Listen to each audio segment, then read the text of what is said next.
What's up, storytellers? I'm C.R. Rowanson, the Magic Engineer, and it's time to talk about magic. If you're new to the channel, welcome. Here's where we talk about how to build, repair, and utilize magic systems in our stories. So if you're a fan of magic systems and storytelling, consider subscribing. That said, this video is going to be a little bit different from the others that I've posted. I was recently a guest on the Exolore podcast with Dr. Moiya McTier, where we worked together to build a magic system, both using the magic system blueprint and my 7 stages on how to create a magic system. If you aren't familiar with that, you can find the video link for that either up here or in the description down below. Either way, I thought it would be interesting if we talked through the magic system that Moiya and I built and how it fits into the blueprint. And if you're interested in seeing the entire process, or rather listening to the entire process that we went through as we analyzed and developed this magic system, I am absolutely going to leave links to the episodes in the description below. You should absolutely check it out, especially if you're a fan of scientific, fact-based world building. That's what Moiya is all about. One last thing before we get into the details. I'm actually currently running a crowdfunding campaign for the Magic System Blueprint, because it's a worksheet, it's also a book that I have written, and I'm going to be independently publishing this book, which gets expensive if you're doing it right. So I'm running the campaign to help defray some of those costs, and I really hope that you check it out. If you find this video interesting, if you want to know more, I'm definitely going to leave more links in the description below. Please check it out and consider backing. And now, without any further ado, let's dig into the blueprint. This is the blueprint right here.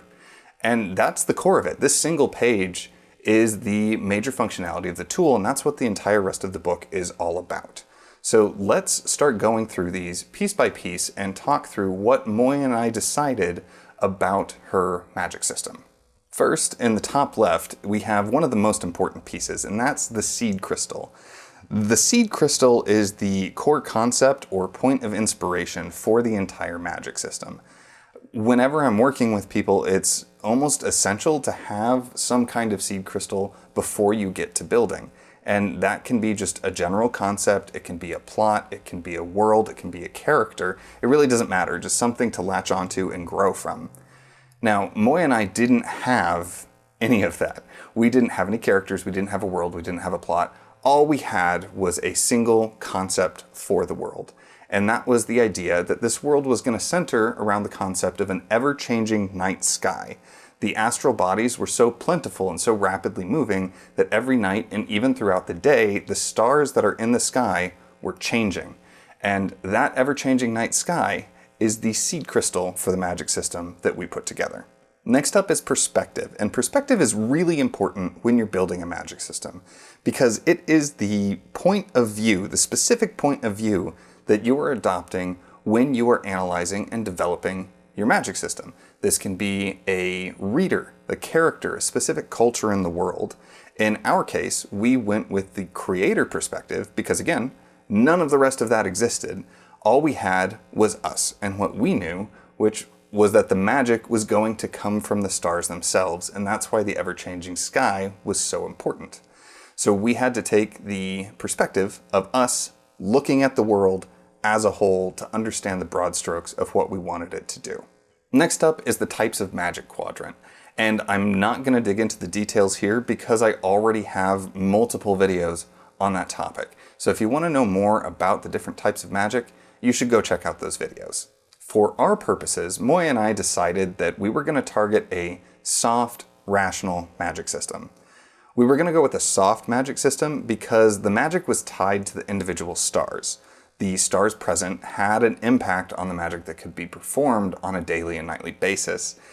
And we didn't want to spend the time defining and mapping out the abilities and powers and influence of every single star.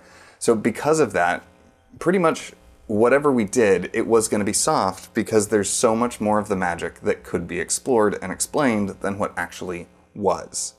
For the rational aspect, well, I mean, come on. You put an astrophysicist and a chemical engineer into a room, it was going to come out rational whether we wanted it to be or not. So there you go. Now is where we transition into the lower portion of the blueprint, which is all about what I call the magic system variables. These are the broad sweeping aspects and attributes of your magic system. And we're going to go through them one at a time. Most of them are sliding spectrums. Some of them are a little different. But let's go ahead and start with transference. Transference is about how readily the power is gained, lost, or moved around between magic users. We ended up deciding that the magic in this case should be a low transference system, mostly because we wanted magical power to be tied to the timing of your birth with celestial objects.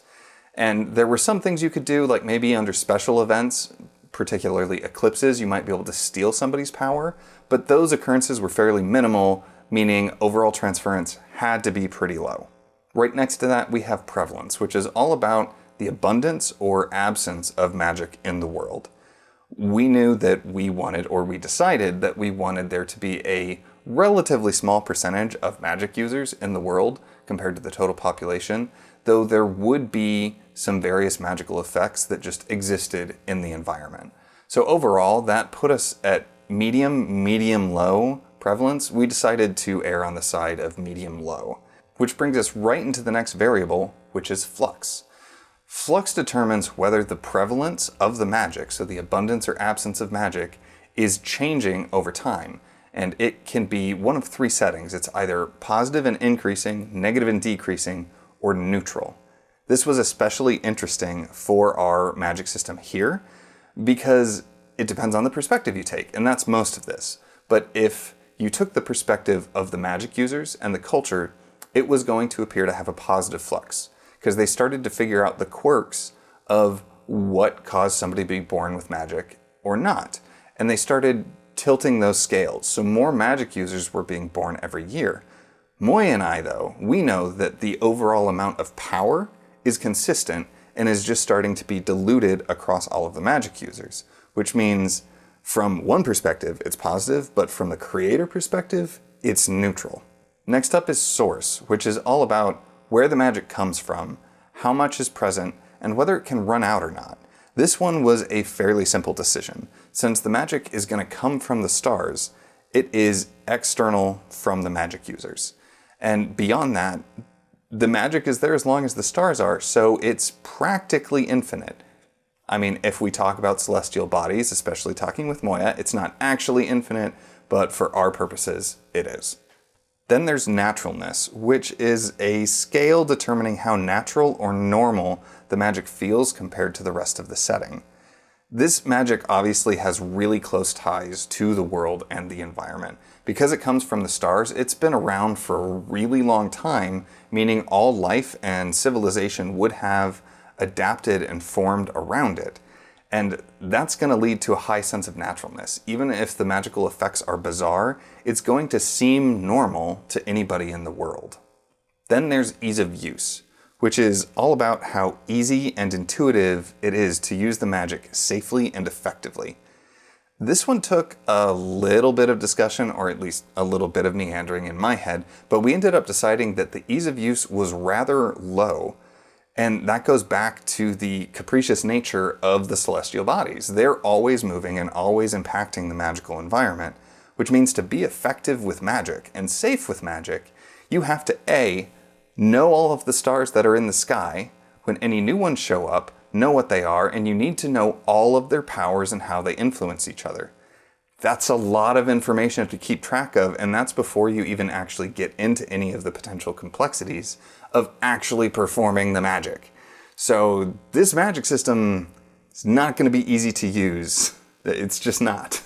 And that ties at least partially into one of the last variables, which is reliability. Reliability is the extent to which the magic repeatedly produces the expected results.